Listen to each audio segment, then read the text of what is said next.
บายดีหมู่เพื่อนมัดคนชาวบ่ว่าป้าสนหรือว่าชาวสมาชิกของบริษัทเทสมือข้าพเจ้าจะพาพวกท่านมาฟังคลิปเสียงของผู้ที่เว้าให้ใส่บริษัทเทสหรือว่าผู้ต่อต้านบริษัทเทสซึ่งว่าเราได้เว้าหลายอันหลายแนวที่ว่าบ่เป็นตาเอาให้พวกท่านติดต่อฟังได้เลยสมาชิกทุกท่านขอให้โชคดีอีกเทื่อนึงนี่เป็นไปได้มื้ออื่นนี่นะผู้ใดได้ฮู้เฮือนทั้งสองท่านนี่เฮาน่าจะไปพร้อมกันมื้ออื่นนี่ไปเบิ่งเฮือนเบิ่งศาลอย่างน้อยเฮามื้อใดที่เพิ่น2คนนี้บ่มาบริษัทเฮาอาจจะไปเบิ่งอยู่เฮือนเป็นแนวใดอันนี้ก็คือว่าข้อดีอีกอย่างนึงสำหรับพวกเฮาเป็นสมาชิกนะเฮือนศาลอีหยังก็บ่มีแต่ล้มกันจังซี่นี่โอ้กรณีว่ามานี่พนักงานก็บ่เห็นไผก็บ่มาอยู่ในบริษัทนี่ก็สิมีผู้ฮู้ผู้บ่ฮู้เท่านั้นได้ผู้บ่ฮู้ก็สิเป็นการแล้วไปเลยได้บ่ได้อีหยังมันผู้บ่มีบ่อบบ่ลมเลยได้ว่าง่ายๆคือกลุ่มนี่กลุ่มพวกเฮาอยู่นี่ยังหลายคนยังบ่ฮู้ว่าเฮามีกลุ่มอันนี้และก็ยังบ่ทันได้เข้าร่วมกลุ่มเฮาบางทีเขาเจ้าก็อยากฮู้อยากเห็นอยากเข้ากลุ่มจังซี่หั่นน่ะแต่เขาเจ้าก็บ่มีโอกาสและก็บ่ฮู้บ่ว่าสิติดต่อหาไผเลยหั่นน่ะอันนี้ก็คือว่าปัญหาของเขาเจ้าแต่ว่าเฮาฮู้นั่นนี่ก็เป็นก็ดีแหละดีเลยที่เฮาฮู้อย่างน้อยเฮาก็เป็นกองกำลังที่มันหลายแล้วเฮาสิต่อสู้ก็มีโอกาสอยู่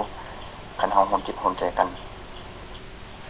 อย่าทิ่มไปละลาเด้อคำเว้าที่ข้าพเจ้าเว้าเมื่อกี้หั่นน่ะ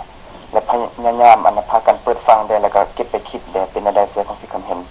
สมมุติว่าเฮาฮู้บ่อนเขาเจ้าอยู่นี่เฮายังเว้าบ่หมดเมื่อกี้ฮู้บ่อนเขาเจ้าอยู่นี่เป็นตายึดดินยึดดอนก็ยึดโลดแหละมีหยังได้ทรัพย์สมบัติอยู่ในเฮือนเขาเจ้ายึดแหละเขามีเฮือนจักหลังมีดินจักตอนเฮายึดเอาได้เพราะว่าอันนี้เป็น2คนเป็นผู้คนคิดเป็นผู้สร้างขึ้นมาเป็นผู้บริหารเป็นผู้จัดการแล้วก็เก็บเงินระดมเอาทุนเอาฮ้อนอีหยังจากเอาเงินเอาคำจากพ่อแม่ประชาชนบ่แม่นว่าน้อยๆหลายหรืออันนี้เฮาต้องได้คิดนำกันมีหยังก็คันว่าเฮาฮู้บ่อนเขาเจ้าอยู่ฮู้เฮือนฮู้สามีดินมีดอนเท่าใดเฮาเอาสินค้าอยู่ในบริษัทนี่หรือว่าดินดอนต้นหญ้าอีหยังทรัพย์สมบัติที่มีในบริษัทขายสมมุติว่ามันเป็นไปบ่ได้มันบ่รอดล่ะขายหมดแล้วมีที่เงินเท่าใดได้เท่าใดก็มาแบ่งกันแล้วก็ดินดอนต้นหญ้าบนเฮือนซ่านบ้านซ่องเพิ่นอยู่ไสก็ไปยึดหมดแล้วเว้ยคันว่าเพิ่นเป็นจังซี่นะอยากบ่อยากเวรกรรมอันนี้มันเขาเจ้าสร้างเองเขาเจ้าต้องรับเองแนวนี้เฮามันอยากว่าจังซี่ได้ไอ้น้องเอ้ยทางแก้ของพวกเฮาบ่มีทางเลือกเฮาต้องได้เฮ็ดจังซี่ได้กฎหมายก็มีเด้เฮาบ่ได้ย้านนะเพราะว่าอันนี้เฮาก็เฮ็ดถูกต้องแล้วเฮาต่อสู้อันนี้แม่นเงินเฮาบ่ต่อสู้ไผสิต่อสู้ช่วยเฮาเฮ็ดได้เฮาสิได้เงินเฮาคืนแล้วก็เฮ็ดได้ถึงว่าบ่ได้หลายก็ได้ส่วนใดส่วนหนึ่งก็ยังดีกว่าสิทิ่มลาโอข้าพเจ้าแนะนำส่วนตัวของข้าพเจ้าอยากว่าจังซี่อยู่ในกลุ่มสมาชิกเฮานี้นะมีผู้ใดได้บ่ฮู้เฮือนของท่านนางสุนารีแล้วก็ท่านปอเฮอหั่นที่สำคัญนึงต้องฮู้เฮือนตัวตนเขาเจ้าอยู่ไสเดแล้วเขาเจ้ามีเฮือนจักหลังเฮาต้องได้ฮู้ได้นี่สำคัญนะต้องได้ฮู้ว่าครอบครัวเขาเจ้ามีจักคนอันนี้คือปัญหาสำคัญมันบ่งบอกถึงตัวตนของเขาเจ้ากรณีว่าเขาเจ้าลบหนีแล้วเฮาก็ยังน้อยเขายังฮู้บ่อนอยู่ในสถานที่เขาอยู่บางทีอาจจะมีวิธีแก้ไขมีหยังได้เป็นตาออกก็เอาสมมุติว่าจังซั่นนอกจากสินค้าหรือว่าเครื่องของอยู่ในบริษัทของเขาเจ้าเป็นผู้รับผิดชอบเป็นประธานได้เงินอีหยัง2คนนี่เป็นผู้รับผิดชอบเป็นผู้จับหมดเป็นผู้บริหารและอันที่2มานี้เฮาน่าจะแจ้งคือเฮาเว้าร่วมกันเมื่อกี้หั่นนะเฮาน่าจะไปแจ้งพวกเจ้าหน้าที่โดยเฉพาะพวกออกบัตรสปอร์ตบวกบัตรผ่านแดนหั่นนะบ่ให้ออกเด็ดขาดนับแต่ดีที่สุดนับแต่มื้อนี้ให้เป็นต้นไปหั่นแหละเฮาเช่นได้เฮาต้องคนเฮ็ดไวๆเด้อเพราะว่าปัญหาตัวนี้เฮาร่วมกันไปๆมาๆนี่ค่อยเบิ่งไปเบิ่งมานี่มันก็ปัญหามันก็สิใหญ่ขึ้นหลายพอสมควรแล้วได้นี่นะถึงขั้นว่าสิแก้บ่ตกนะเฮ็ดไปเฮ็ดมาเฮาสิล่มกลายเป็นคารมแบบปักเป่าหรือว่าคำว่าปักเป่ามีความหมายหยังเฮาร่วมกันก็เมื่อยซื่อๆเดี๋ยวนี้เฮาต้องฮิบฮอดไวๆเฮามารวมตัวมื้ออื่นนี่เป็นแนวใดนี่เป็นตาไปฮอดเฮือนทั้ง2ทานเฮาไปดีกว่าอันนี้เป็นวิธีที่ป้องกันเฮาหมดทุกคนสมาชิกเฮาคันสั้นนี่มันจะเอาตัวบ่รอดได้มีแต่เฮาร่วมกันบางทีเว้าง่ายๆคือข่อยเองข่อยยังบ่ฮู้ว่าเฮือนของทานเปาเฮือนี่อยู่ไสแล้วก็เฮือนทานนางสุนารีอยู่ไสเฮายังบ่ฮู้ซ้ำอันนี้เฮาควรจะฮู้อันนี้สมาชิกแต่ละคนเฮาควรจะฮู้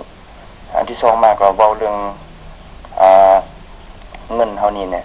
โอกาสที่จะได้คืนเนี่ยโอ้น้อยแล้วค่อยเบิ่งไปเบิ่งมาน้อยสุดๆเฮ็ดจังได๋มื้ออื่นนี่นะเฮาต้องรวมตัวไว้เป็นตาเอาอีหยังก็เอาสิเฮ็ดวิธีใดก็ร่วมกันละเอียดมื้ออื่นนี่แหละนี่แหละคือปัญหาของพวกเฮานะเดี๋ยวนี้สิแนวใดก็เฮ็ดถ้วยมื้ออื่นนี่ปรึกษากันเฮาสิไปศาลก็แม่นไปมื้อตกลงกันว่าจะไปศาลก่อนบ่หรือว่าสิไปบริษัทก่อนก็แล้วแต่พวกเฮามื้ออื่นคิดว่าเส้นทางตัวใดดีนี่จะไปบริษัทก็ไปสิไปแต่ว่าแล้วแต่ว่าหลายคนเห็นดีกันเป็นเอกภาพมื้ออื่นนี่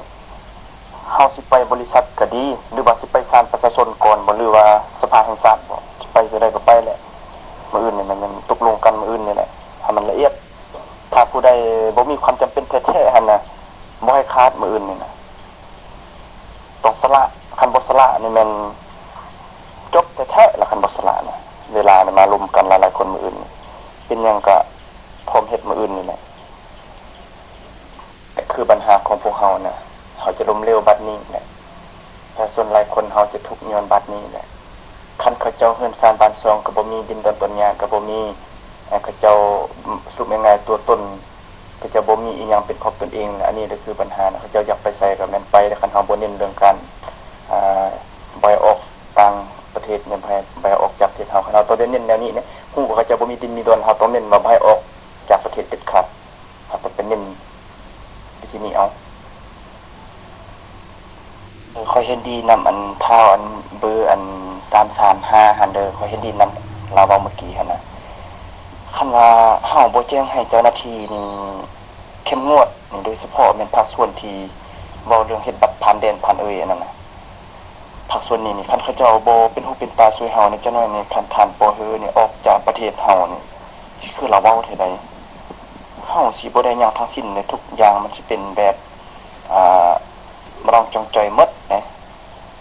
ไปบริษัทก็จะเห็นแต่เฮือนห้างคือว่าหั่นแหละพนักงานมาประจำก็หายตัวแบบบ่ฮู้ตัวแล้วนั่นนี่นะพอไฟก็บ่มาแล้วได้ประธานก็บ่อยู่เนาะมันเป็นจังซี่เฮาก็คิดนำในตัวเราว่ามันก็สำคัญหลายเด้เฮ็ดจังได๋เฮาบัดนี้นะเฮาก็ตอนนี้จะได้เป็นหูเป็นตากันเอาแต่ว่ารายละเอียดคือเฮาเว้าเมื่อกี้หั่นแหละคือสนทนากันมามื้ออื่นนี่ไปรวมโตนั่นดีที่สุดก็คืออยากให้แต่ละคนหั่นน่ะไปนำกันนั่นได้มื้ออื่นนะหลายคนยิ่งดีนะเพื่อว่าจะได้แชร์ความคิดความเห็นหลายๆคนแห่งมันจะเป็นการดีนะเพราะความคิดแต่ละคนบางอย่างก็สิบ่คือกันนั่นน่ะ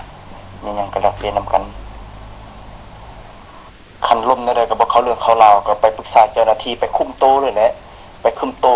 อยู่ศาลอยู่หยังก็ออกไปนั่นแหละคุมโตเขาเจ้า2คนนั่นแหละแล้วถามให้พวกเจ้าหน้าที่เป็นผู้สืบสวนสอบสวนเบิ่งว่ากบไปสาเหตุมันเป็นแนวใดเฮาต้องได้ซ่องหน้ากันอันนี้นะคันว่ามันนั่นไปบ่รอดดอกคันว่าเสียอารมณ์กันซื่อๆนี่เฮาต้องจับเลยนะเดี๋ยวนี้นะเว้าเรื่องการจับคุมโตเลยนะนี่นะคันว่ามันได้ก็มีแต่ปีนไปปีนมาจังซี่คันบ่เฮ็ดจังซี่มันบ่ไปบ่มาดอกคุมโตได้กงแล้วเงินได้ไปอยู่ไสเดี๋ยวนี้ยังเหลือเท่าใดมีความสามารถจ่ายบ่คืออันทัดบ่เฮอว่านี่มีคนต่างประเทศมาว่าจะมาสัมปทานแล้วสามารถว่าสิขายคนต่างประเทศว่าจะมาซื้อหั่นน่ะ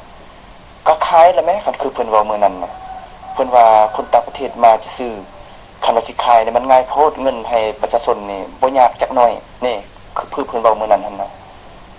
คันว่าง่ายคือเพิ่นเว้าให้ไปให้เพิ่นขายเลยบัดนี้นะเฮาต้องได้คุมโตเพิ่นเดี๋ยวนี้นะคันบ่นั้นมันบ่รอดน่ะยุ่งยากหลายเสียเวลาเฮาไปต่อสู้อันนี้บ่เข้าเรื่องเข้าราวเสียเวลาละล่ะเสียเงินเสียคำอยู่บ่พอยังเสียเวลาเสียความรู้สึกเสียใจอย่าทิ่มไปละลาเด้อคำเว้าที่ข้าพเจ้าเว้าเมื่อกี้หั่นน่ะแล้วพยายามพากันเปิดฟังได้แล้วก็เก็บไปคิดได้เป็นอะไรเสียความคิดความเห็นสมมุติว่าเฮาฮู้บ่อนเขาเจ้าอยู่นี่เฮายังเว้าบ่หมดเมื่อกี้ฮู้บ่อนเขาเจ้าอยู่นี่เป็นตายึดดินยึดดอนก็ยึดโลดแหละมีหยังได้ทรัพย์สมบัติอยู่ในเฮือนเขาเจ้ายึดแหละเขามีเฮือนจักหลังมีดินจักตอนเฮายึดเอาได้เพราะว่าอันนี้เป็น2คนนี่เป็นผู้คนคิดเป็นผู้สร้างขึ้นมาเป็นผู้บริหารเป็นผู้จัดการแล้วก็เก็บเงินระดมเอาทุนเอาฮ้อนอีหยังจากเอาเงินเอาคำจากพ่อแม่ประชาชนบ่แม่นว่าน้อยๆหลายหรือ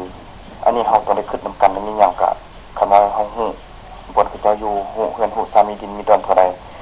เฮาเอาสินค้าอยู่ในบริษัทนี้หรือว่าดินดอนต้นหญ้าอีหยังทรัพย์สมบัติที่มีในบริษัทขายสมมุติว่ามันเป็นไปบ่ได้แล้วมันบ่รอดนะขายหมดแล้วมีที่เงินเท่าใดได้เท่าใดก็มาแบ่งกัน ก็ดินดอนต้นหญ้าบนเขื่อนซานบ้านซองเพิ่นอยู่ไสก็ไปยึดหมดแล้วเว้ยคันว่าเพิ่นเป็นจังซี่นะอยากบ่อยากเวรกรรมอันนี้มันเขาเจ้าสร้างเองเขาเจ้าต้องรับเองแนวนี้เพราะมันอยากว่าจังซี่ได้ไอ้น้องเอ้ยทางแก้ของพวกเฮาบ่มีทางเลือกเอาต่อได้เฮ็ดจังซี่ได้กฎหมายก็มีเด้เฮาบ่ได้ย้านนะเพราะว่าอันนี้เฮาก็เฮ็ดถูกต้องแล้วเฮาต่อสู้อันนี้มันเงินเฮาบ่ต่อสู้ไผสิต่อสู้ช่วยเฮาเฮ็ดได้เฮาสิได้เงินเฮาคืนก็เฮ็ดแล้วถึงว่าบ่ได้หลายก็ได้ส่วนใดส่วนหนึ่งก็ยังดีกว่าสิทิมดาราโอ้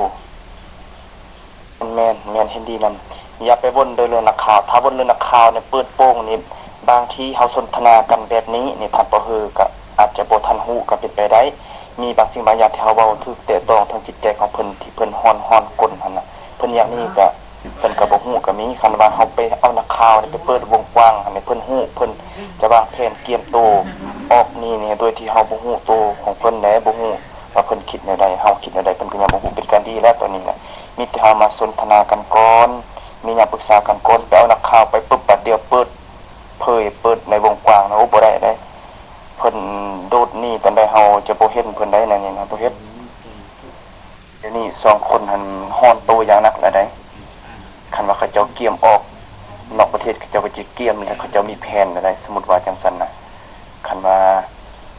มันกดดันจังซี่หลายเฮาเบิ่งเขาเจ้านี่ก็ฮ้อนก้นแล้วได้คันเขาเจ้าบ่มีเงินแท้ๆนะเขาเจ้ากดดันหลายแล้วได้ตอนนี้นะถ้าเขาเจ้ามีเงินให้เฮาหั่นแต่ว่าเขาเจ้าทำท่าบ่ฮู้จักทำท่าบ่สนใจกันก็สิบ่ยากปานใดถ้าว่าเขาเจ้ามีเงินกรณีว่าเขาเจ้าบ่มีเงินให้เฮานี่มันยากไดเขาเจ้าสิออกนอกเท่าใดมีก็มีบ่ครบหั่นน่ะมันเขาเจ้าก็หาวิธีป้องกันตัวเองโอ้ตอนนี้นะเฮาต้องหิบฮ้อนแท้ๆโอ้